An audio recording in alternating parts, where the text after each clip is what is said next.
Thank you everyone for being here today. It's very exciting times that we're in. It's October 19th, 2022, and things are about to change really quickly next month. So I'm really excited for what is coming. Yeah, here we go. So get ready for a whirlwind tour. So we've already done our introductions. We'll do a brief overview of Citizens Climate International. Then we're going to do a deep dive into a global perspective. And if we have time, we might get to carbon pricing basics. We didn't this morning, but we'll see if we can. So our solution to climate change at Citizens Climate International and Citizens Climate Lobby is people. You. So thank you for being on our team. Today, our learning objectives are for you to learn more about 3 of our primary areas of work, understand and highlight the benefits of carbon pricing, and very briefly, if we're lucky, we might be able to get to the last bits where you can learn about how we actually work and what are our core values and our 5 levers of political will. So Citizens Climate Lobby is our mothership, and we have the same mission as them at Citizens Climate International. And we are climate change organizations that exist to create the political will for a livable world by enabling individuals to have breakthroughs in exercising their personal and political power.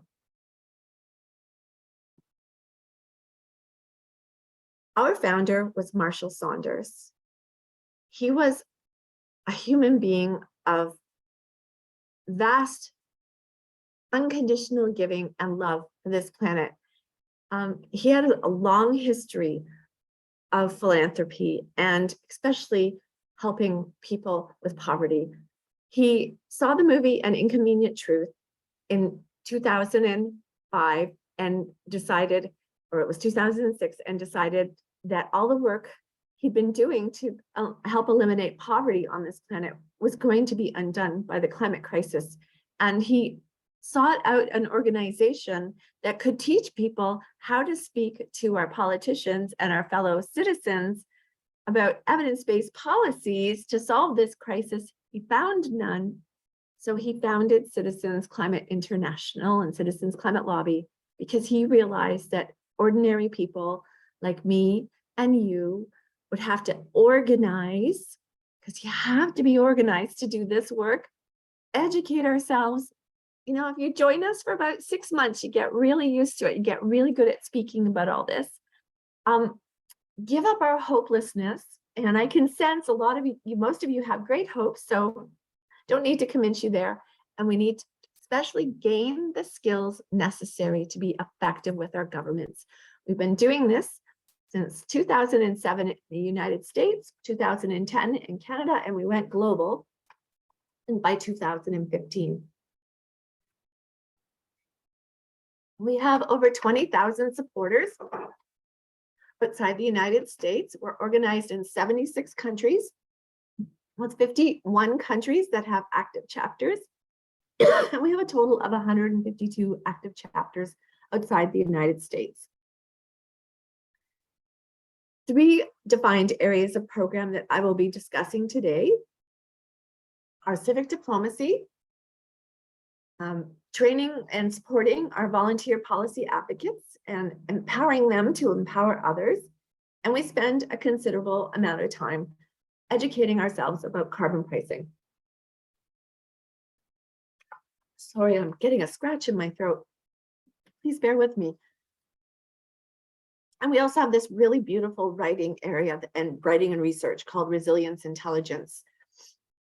So, for example, we conducted for our volunteers a very special event about a month ago, and just about 3 weeks ago, called a Tell and Noah Dialogue, where we invited women to share with us fiercely their thoughts about the climate crisis and the climate emergency that we are in.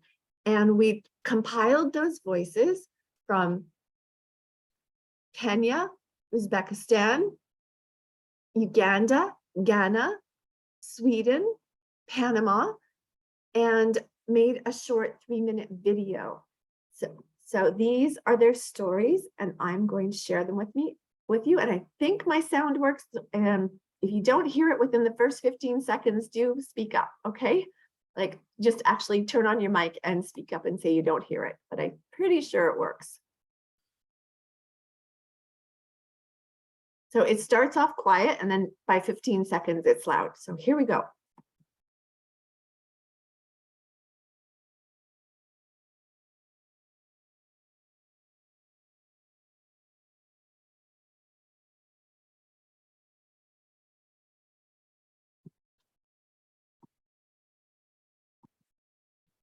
Wow, I can't hear it. Can't hear it on our side. Neither can I. Oh, what a bummer. I can't even hear it. I don't know why the audio is not coming up. That is so weird. Cassie, you might need the unmute button bottom left in the video. Oh, that's it. Thank you. Very wise. Here we go again. Now can you hear it? Yes. Oh, you're wonderful. Look at climate change. It's affected us. It's affected me and you. It's affected the people around us. It's affected how we live. We need climate emergency. The women are being affected by climate change differently. A woman will wake up early in the morning to walk for a long distance just to get water. waxaa kaloo batay barakacyo iyo colaad beelaha iyagoo ku dagaalamaya daaqa iyo biyaha. Isbeddelka cimilada waxaa kaloo uu saameeyay ganacsiga dumarka, siiba suuqa xoolaha, khudaarta iyo hilibka, maadaama dumar badan ay ka ganacsadaan. This is not a story of the past. It is still happening, with record droughts and extreme heat being reported all around the world this very year. You might have seen headlines on droughts and floods in India, Pakistan, and many other countries, though these are particularly notable due to their rather large populations and already scorching heat. We are at a point where if we don't take immediate actions to limit the greenhouse gas emissions, we're going to find ourselves in a very catastrophic situation.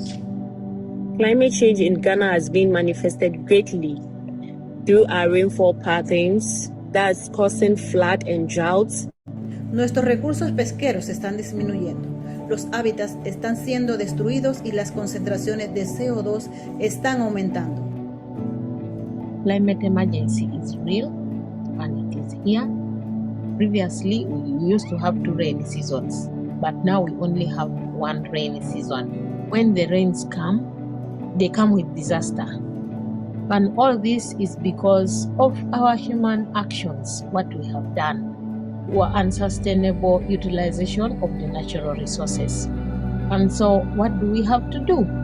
We need to prevent warming beyond 1.5 degrees Celsius by reducing emissions. We need to get into more partnerships, into more collaborations, and work together towards achieving a common goal. We are going to get there by lobbying and asking our governments to pass policies that favor, that will work on climate change. Also need to transition to renewable energy and then reduce our dependency on fossil fuels. We need to conserve and restore our natural spaces on land and in water. Se necesitan medidas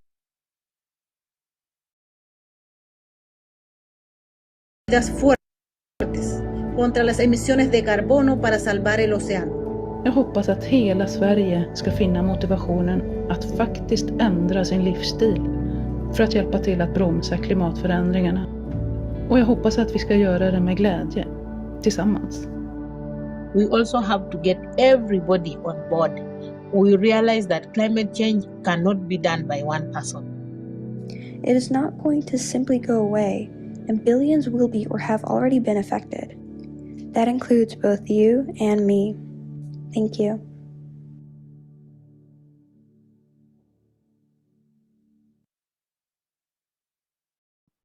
Okay, thank you for your technical help, everyone. That was such wonderful teamwork. So one of the motivations for doing that is because I was about to head to the Women's 7 strategy and sessions in conjunction with the G7 equality ministers meetings, and I really wanted to hear the voices. And I really want to take a moment right now to thank the women who so bravely brought their voices to us on that beautiful day. It was actually an hour long, and thank you all for listening to it right now. So that's one of the things we do. Another thing we do is we train people to engage in the civil society processes. And right now, alongside the Fletcher School of International Diplomacy at Tufts University, we are co-convening training sessions on climate diplomacy. And you can find out more about it. Anybody can join them for free. The whole point here is, even in many countries in the world, there is a lack of capacity for citizens and even civil servants to know how to negotiate these spaces effectively. And so we've been doing this since 2014. And we're now working with the Fletcher School to train people from all over the world how to engage at the COPs. And these are our climate diplomacy workshops that are happening right now. We focus quite a bit on carbon pricing, but we do support other avenues. And I show this slide here because less than a month ago, we had a wonderful event. Actually, it was 4 weeks ago today. We had a wonderful event with the Fossil Fuel Non-Proliferation Treaty en français. It was our first public-facing French-only event, and they came in and spoke in French about the Fossil Fuel Non-Proliferation Treaty. For those of you who do not know about it, the Fossil Fuel Non-Proliferation Treaty is a global initiative that is working to get the United Nations to create a treaty like we had to get off of nuclear weapons, like we had to get off of ozone depleting chemicals, and they want it again for fossil fuels, because fossil fuels are 85% of all greenhouse gas emissions. No country is going to go first, so there needs to be a treaty to start encouraging or designing how we will unwind ourselves from fossil fuels. And there are 3 principles to the Fossil Fuel Non-Proliferation Treaty. The first principle is no more fossil fuels, so non-proliferation, no more fossil fuel infrastructure, because the International Energy Agency, in their report from May of 2021, said we can no longer build fossil fuel infrastructure. The second component of the Fossil Fuel Non-Proliferation Treaty pillar is global disarmament. That means we need to start unwinding ourselves from all these fossil fuel infrastructures and start shutting it down, which is going to cost massive money. And lastly, we have to make sure that as we transition away, it's peaceful and it's just. So a just transition. So, and we've been working at Citizens Climate International with them since September of 2021 when they first launched, because I think they're an incredible organization and they're onto something. We really will need a plan globally how to get off of fossil fuels. And I think I know they are using other things that we needed to get rid of at the United Nations. They're using the same processes in a very wise way. So the Fossil Fuel Non-Proliferation Treaty has many parts to it. And one of them is cities declaring that we need a fossil fuel non-proliferation treaty at the United Nations. And you can see the cities here that have joined, noting that they are still seeking out an African city to join. And they provide all sorts of supports for you to get your city to sign on to the Fossil Fuel Non-Proliferation Treaty if you are interested. The World Health Organization just 4 weeks ago called for a fossil fuel non-proliferation treaty at the United Nations General Assembly in September, also known as UNGA. The president of Vanuatu endorsed the fossil fuel non-proliferation treaty. Soon thereafter, the president of Timor-Leste also did, as well. The New Zealand minister backed the fossil fuel ban treaty as well. So it's getting also national recognition in countries around the world. So we have upcoming events that you should know about during COP27. Look for in your emails indications on how you can sign up to watch what we're doing at COP in what is called the People's Pavilion. So not only look in your inbox, but look in your promotions and your other email boxes that you may have to see if you are getting these emails, and you can stay abreast of what we are doing at COP27. And for everyone here, as you should know, I'm going to put it in the chat actually, that we are doing a special live broadcast on the third Wednesday at COP27 from Sharm el Sheikh, and you can sign up for it now. It's going to be at this time and earlier in the day, but because it'll be the middle of the night in Sharm el Sheikh for the last session, we won't actually have a call number 3. But if you want to connect with us on one of these informational calls, we've already set up a page for you to sign up. So any questions before I continue?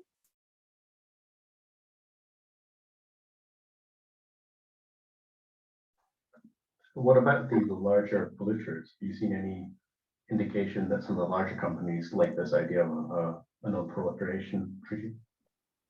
I don't think they have a business sector yet.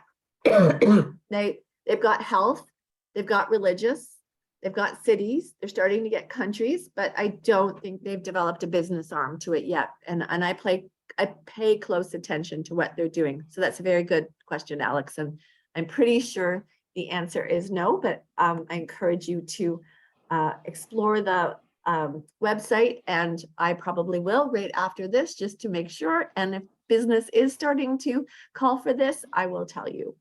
I want you to know it. Sorry, that was larger countries. Yeah, large companies, no, not yet. Countries. Oh, countries? Yeah, just Vanuatu and Timor-Leste, but New Zealand's environment minister is for it as well. The country hasn't signed on to it, but the environment minister supports it. That's it. Cool. Okay. There's also, they have a whole section on national level parliamentarians who can also belong to the fossil fuel non-proliferation treaty. They call it parliamentarians for a fossil treaty. So, and I don't know that area. There are some Canadians that I know of. I'm not sure if there's any UK. It's mostly the global South, many from Colombia, many from the Caribbean and the Asia. Okay, any other questions? Okay, so that's upcoming events. Yeah, go ahead, Edward, please. Yeah, I was just to ask if how our views will be held during the COP27, because some of us will not attend the meeting live, will not go into the meeting in person, because I've experienced such things that whenever the meeting is conducted in live, in person and visual, most of the people who are considered to contribute are one of the ones who are attending in person. So how we are the ones who are far from. It might be really helpful. Sorry to interrupt. You're garbled. Your voice is really hard to hear. So I'm wondering if you can type your question. But I think I'll ask you, are you going to COP, Edward? Are you going? Will you be there? Will you be at the COP? Will you be at Sharm el Sheikh? I'm not going to soon. No? Okay. I'm not going in person, but I read it over visual. Okay, so yeah, so with this, so there's a couple things here that are really interesting. Let me, oh, I didn't mean to click on that. There, so we are going to have like an online portal called the People's Pavilion. And once a day, we're going to be broadcasting from there. And so your question was like, so we go to great lengths to figure out what are the best places to be in the COP. And then we go ask diplomats and sometimes leaders questions right in those meetings. There's literally like at any given time, 50 to 100 meetings happening in the conference. And many of them are open. So there are opportunities to speak to politicians. There also are pavilions that we can go enter or book appointments with delegations. So there are opportunities. So I don't know if that answered your question because I could barely hear it, but yep. Okay. Okay. Go ahead. Noted. Thanks. Okay. I hope that answered. I've understood your response to my question. I did. I responded. It answered your question. Okay. The audio is not that good for you. I'm so sorry. Okay. Hi. Hi. Yeah. Has Edinburgh signed there, Alex? Yeah, you have responded to the question fully. Thanks. Okay, great. Okay, I'm going to keep going. All right, away I go. And Alexander's writing in the chat. So now I'm going to flip to the science. I was just telling you a little bit about what we've been doing. So I am hopeful because the IPCC reports confirm that it is not only possible to pivot off of fossil fuels, and I mean, it's necessary and possible. And we have all these reports telling us how to do it. And for us, a lot of what we do is following the money. So is there enough money to make this happen? And absolutely, the IPCC reports found that there is sufficient, the flows aren't happening yet, but there is sufficient capital to get there. And what does that mean by sufficient global capital? It just means like the private sector and the public sector have enough money to transition our economy. And what we do have to keep in mind, though, is the developing countries or the global south have to, they're going to need some help in getting there. So we must shift some of that money there from our countries that are wealthier. Now, can we get there? Yes, but their confidence is not there yet. Although yesterday I was at an event where I could feel the confidence of doing this was much greater, and I'll get to that soon. So what do the financial institutions need to start shifting our economy? They rely on clear signaling from the governments and the international community, including a stronger alignment of public sector finance and policy. So I will discuss a few of those policies. So basically they need governments to not just set targets, but to have actions and policies that will start shifting this money. So right after COP26 last year, the G7 and G20 presidents indicated it was going to be a climate ambition COPs, both of them, and boy, was it ever. And we were behind the scenes at the W7 and the C7, and a little bit less at the C20 as well. So the W7 is the women's group that reports to the G7, and the C7 is the civil society groups that report to the G7. We were watching what was happening at the Youth 7 and the Think Tank 7, even at the Business 7, as well as and we had some links to the C20, but not much. What we found is all of these groups that report directly to the G7 leaders, which was Germany and the G7, and the G20, which is the global top 20 economies, which is in Indonesia this year. And all of them had carbon pricing as one of their demands. And in various ways said as equitable. And then the C7 had financial flows. So they all started asking for money to be pushed away from fossil fuels, basically, through either pollution pricing or redirecting financial flows. And we were behind the scenes on that, especially at the C7 and W7. And like I said earlier, I was at the Women's 7 last week, alongside, I think, about 35 of the 51 advisors to the G7 presidency in Germany. Here is actually the Women's 20 president from Indonesia. And here is all of us. And here are some key developments in the G7 this year that you should know about. Directly in the G7 communique was the mention of explicit carbon pricing, as well as carbon border adjustment mechanisms in the final G7 communique in June of 2022 from Elmo, Germany. Last week, in the midst of this war in Ukraine, in the midst of a affordability crisis, the G7 reaffirmed their commitment to cutting greenhouse gases. And as well, LGBTQI rights were communicated in a G7 communique, and do believe this is the first time the rights of gay and bisexual and lesbian people were mentioned in a communique, which is really awesome to see. And lastly, in the communique, also, there is now going to be a G7 equality dashboard, gender equality dashboard, for the G7 nations, monitored by the OECD.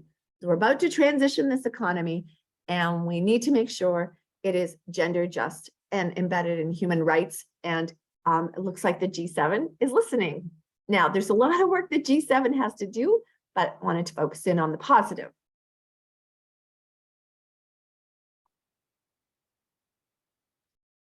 Speaking of money, Prime Minister Mia Mottley of the Barbados at COP26 made very powerful statements about how the central banks could bail out the banks that crashed in 2008.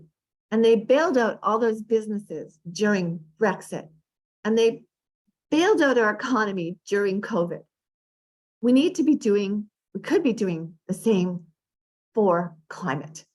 And something really cool happened, I think, just over 2 weeks ago. For the first time ever, an IMF loan based on climate needs was made to the Barbados. So we're starting to see the multilateral banks starting to respond to the crisis, which is really awesome. So good things are happening. Things are starting to shift. We talk an awful lot about fossil fuel subsidies.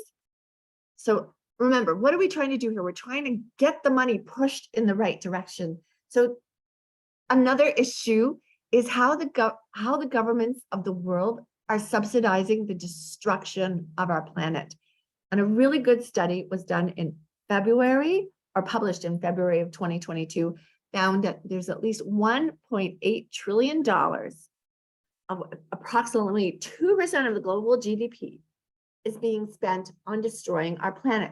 Imagine if we could redirect that to building a better planet. So there's all sorts of money, and estimates are that we need between $1 and $5 trillion a year to restructure our world. And so far, there's the multilateral banks, there's subsidies, but there's other things that we can be doing, like pricing carbon pollution, like border carbon adjustments.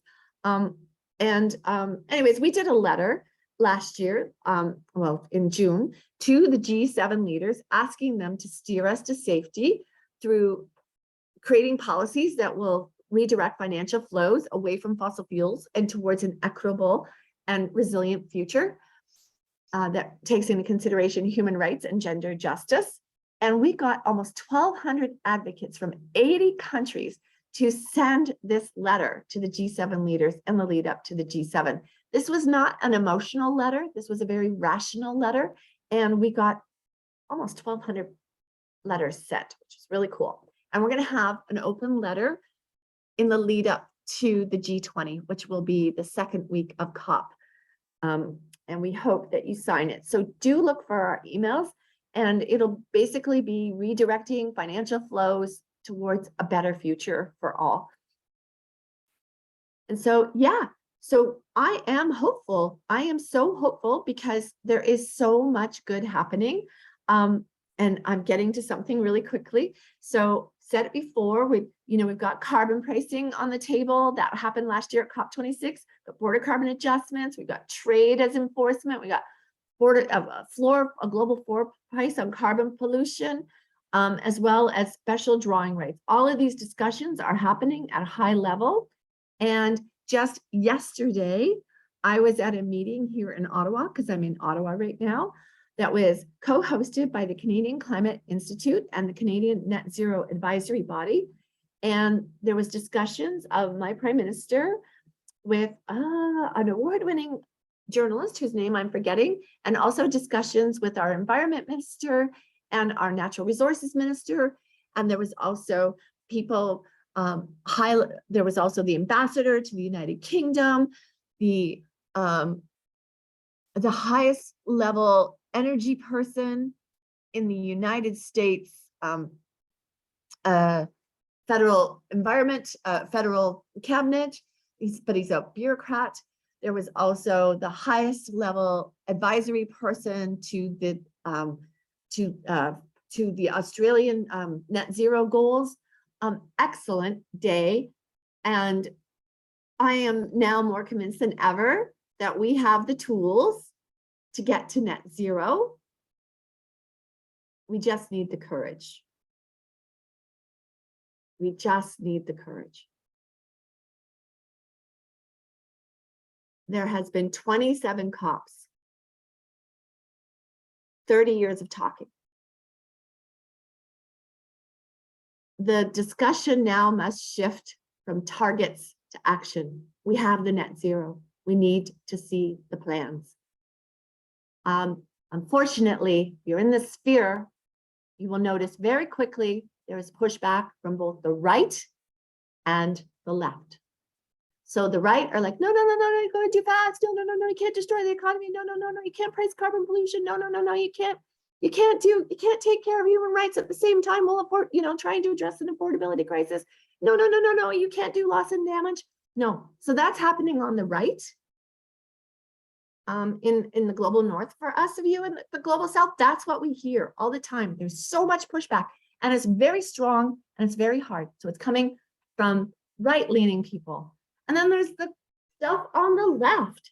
It's like, no, you're not going fast enough. No, the world's burning. Like, it's crazy. So this is very hard to do what we're doing in a democracy. We're going to have to be very courageous and stay focused on our goals while listening very carefully at the same time and communicating as very carefully as we can. It's going to take a lot of courage, but we can do this. And the goal now is to make sure all people are uplifted during this massive change, and they know they're being uplifted. So change is coming. This next 6 months, there's going to be pushback and confusion and craziness. So I hope you keep joining us every month so we can figure out what's really happening together. Because a lot is happening. The tracks have all been laid down. This was laid down at COP26. These were just some of the things that we we're noticing at COP26. And my most favorite moment in COP26 was when in a finance ministers for climate meeting, alongside this modeling agency that's being used to help us model our way off of fossil fuels and towards a more resilient future, one of the economists said, progress on climate policy and the transformation of the economy will not be linear. So I think we are just about to enter that change. And as we prepare, I want you to know this is like the take-home message, and I'm going to answer some questions. and see if I have time to talk about carbon pricing. This is the take-home message of all of this. COP26 in Scotland finalized the rules for the Paris Agreement, and a foundation was laid down for the COP27 that's happening in 2.5 weeks in Egypt to be an implementation COP. That's the take-home message. We'll do a few questions, and then maybe I'll just do a little bit of a carbon pricing thing if there's time, but that's what's coming.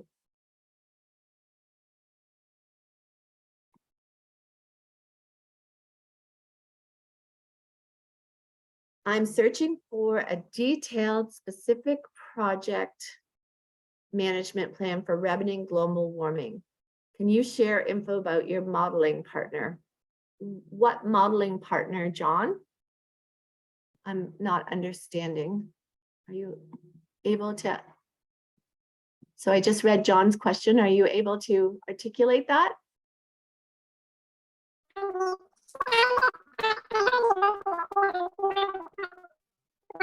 Your audio is horrible. Yeah, it was Dream. Yeah, no. John, your audio sounds like the Chipmunks. Sorry, I don't know if you know the Chipmunks. I'm probably dating myself. It's a cartoon from the 80s. Okay, sorry, John, if you can write that. Oh, is it clangers? Is that clangers? Is that what they sound like? Is that a cartoon in the UK? It was, I don't know what they were. They were kind of mice on the moon, maybe that noise. Okay, all right. Okay, so John is asking about the modeling partner from 2 minutes ago. It was called Dream. I think that's what you're thinking of. So I'm going to go to that slide to show it again. They're very this is what all the over 60 finance ministers are using. Darn, there. I'm just. Oh wait, one more. Hit escape. I think it's.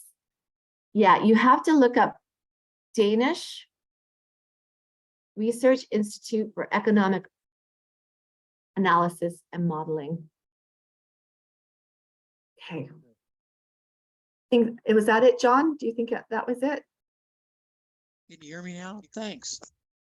Yeah, I can hear you much better now. I turned my mic on. Okay. I have lost my screen. Oh no. Lost what screen I'm on. Hold on. This is hilarious. Wow, I'm lost on my screens. Oh, I see what I need to press on. Just give me a second here. There. Oh, I lost where I put that thing. Okay, John, do you want to ask your question again without sounding like the Chipmunks? Well, you've answered it, but I'm looking for, as you're saying, countries are ready to take action. So that means that they're ready to formulate a plan. And we've been stating goals so far, which are a key element of a plan. That's the end of the plan. But I don't see the front end of the plan yet in detail. So. There is none yet. And I think what we're going to see at COP is a lot of those plans released. And then it is probably going to take 2 or 3 months to get them all condensed and compiled into an area. So yeah, things are going to be shifting quite quickly. And we're going to have to digest it and what all does it mean and listen very carefully. I think it's going to take us till January or February to really figure out what's going on. Because frankly, I'm taking 3 weeks off at Christmas. You can't make me work. Okay, Alex, please go ahead. You deserve it. Absolutely. So a couple of weeks ago, a petition in the UK started that was 500,000 people signed to force a general election, and the politicians in power didn't even turn up. No one from the party who was in power actually turned up to debate it. And it got me thinking a little bit of it's quite easy to sort of posture and there's a lot of politics where You might say you've got commitments to something like net zero, and then the other stroke of the pen, you introduce taxes for, literally it was introducing taxes for solar and wind. So I guess it sort of leads to my question of, are you starting to pick up ideas of what's the sort of realpolitik of what we can do? If you think of what politicians are really scared of is re-election. So I don't know if you start to get a sense of, like, for example, at COP27 or any of the events coming up, what can the average person do that's not just signing a petition that isn't going to be listened to? It's like, what actions can we do that will have an impact? Encourage all your friends and family to get off social media. There's a lot of negativity in there and a lot of lies, a lot of really bad stuff going on in social media. I think we need to get back into our pubs, back into our coffee houses, and back into community centers and really start talking to each other. There is so much disinformation and pushback out there. It is terrifying.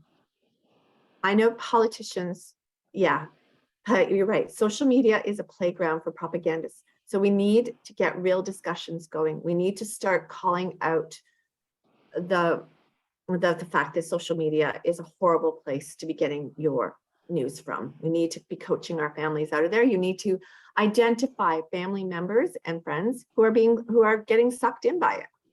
Like, it's bad. Like, if you're listening really carefully, what else can you do?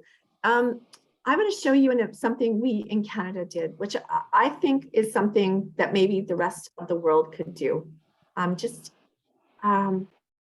think we need to help politicians who want to do the right thing. I'm going to just share my screen. Bear with me. Oh, I can't see anything today. Everything's in the way.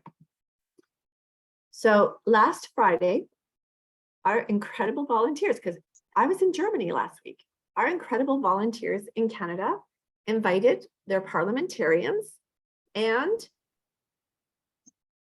MIT Climate Interactive, Drew Jones, to play with what is called the On-Roads Policy Simulator. And we just started having a rational discussion about climate policies. And we did it across party lines. So if you would like some help in like how we did this, it took us about 6 months to do it. But I think just getting people to like see which policies work and don't work is really important. Like some policies are not going to get us to net zero fast enough. So dispel some of the myths. A lot of people want to be the heroes of their own stories. They think they have the answer and they don't. Yeah, securing democracy. I know it's really scary what's happening. Yeah, so we're in a time of pushback. So keep it real, keep it friendly, keep the conversations going. Stand with the politicians who will be standing up for the climate. Go on their social media feeds and cheer them on. Report people who are attacking on social media. Report people who are attacking journalists, who are attacking politicians. Yeah, so yeah, and John, you're right. You got to really distinguish, you really look for politicians who have who aren't just cheerleaders, who are actually doing the right thing. It lasts 2 more minutes, Edward. Great question. So we have a whole other section on carbon pricing. I'm not going to get into today because I think at this moment in time, just understanding what we're going into at COP27 is what we need to know about. We're going to have courage. There is pushback. And we just have to keep barreling through. Just laugh at it. My daughter thinks it's hilarious, the pushback. When don't take it to heart. Laugh at it, let it roll over you, let it pass through you. Don't get blown away by it. And support the politicians. We'll make it. Of course we will. Believe it. Absolutely. There's way more of us than them. 100%. We totally got this. And what, Citizens Climate International is just one little sliver of a mind-boggling number of organizations working on this. So it's, this work is kind of like dark matter, you don't see it, but it's there. That's it. 1 minute. Any last questions or comments? Just a thank you, Kathy. It's been brilliant. Very good. Good session. Thank you, Mark. Yeah, and thank you for everything you guys do. Fantastic. Good to hear the positivity. Back at y'all. We need it. Thanks. Well, I'll see you in a month. Some of you, there's actually our leaders call next week, and you're always welcome to invite your constituents on, like your members with you. You don't have to just come yourself. I don't know if you get the invitations, do you, Catherine, to the leaders calls? I know Jean does it. Okay. Well, you're always welcome to attend. Right, I'll see what time it is. Thanks, Kathy. Yeah. It's this time or the morning, or it's afternoon your time and evening your time. Yeah. Okay. Lovely to see you. Thanks. Okay. Good to have someone on from Africa. Well done for joining, Edward. Good to hear you. Yes. Yeah, there's so much I wanted to say about that W7 meeting. One little short story, if I may. So there were 31 to 34 of us, and from 25 different countries. So we were having meetings at the same time. The G7 ministerial for the equality ministers were having meetings, and they would take delegations from our W7 meetings and bring them over to the G7 ministerial meetings. And every single time they only invited women from the global south with them. So all of us from the global north were kept back home and we didn't get invited. I was like, that's awesome. They need to hear from those women and the man from the global south that was there fighting for equality. It was awesome. Germany did a great job. I can't wait to see what Japan does. And I've already connected the Japanese delegation to our Japanese group in Tokyo, and they're already chatting, and it's really cool. So we're getting connected. It's going to be awesome. Thanks for that 1 extra minute. Okay, I think Edward has a question, and you can all go, I think. But thank you. Edward, how can I help you? Yeah, the time during your presentation, I've got your information, and it is an autonomous and long life learning presentation. But I have a question. In Malawi, in Africa, the leaders, the politicians, are the one on the forefront promising to fulfill other DSGs when they are campaigning. But when they are put into power, they don't fulfill such promises. And if you ask for that, they end up even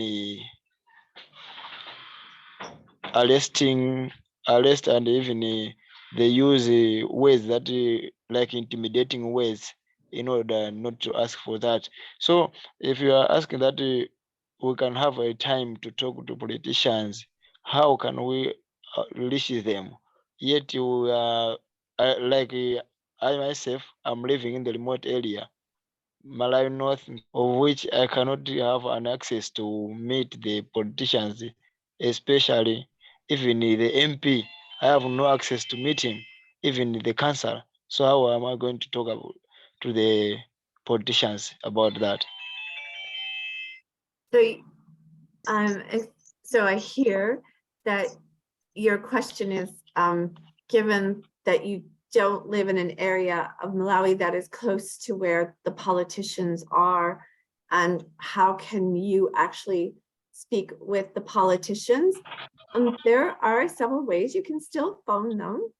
I want to tell you a really ingenious way that one of our volunteers in Pakistan got to know his environment minister, he did it through tweeting. He tweeted him. He would tweet really good information to him and got to know him that way, ultimately got meetings, and ultimately got a job with the Islamic Relief Fund. You know, like he just showed himself to be a really positive, caring, meticulous person on social media, like wasn't critical, wasn't crazy angry, like sometimes we can all be, including myself, and just presented a very rational, pleasant self to himself, to his environment minister in Pakistan, and got the meetings. And ultimately, you know, he was at COP26 last year with the Pakistan delegation. He was invited to be with them. So we have members in Kenya who are working in Vihiga, which is pretty far away from Nairobi, and they are engaging in very healthy and positive ways on Twitter with their ministers as well. So put a good self out there on social media, and you know, and we can help you with that.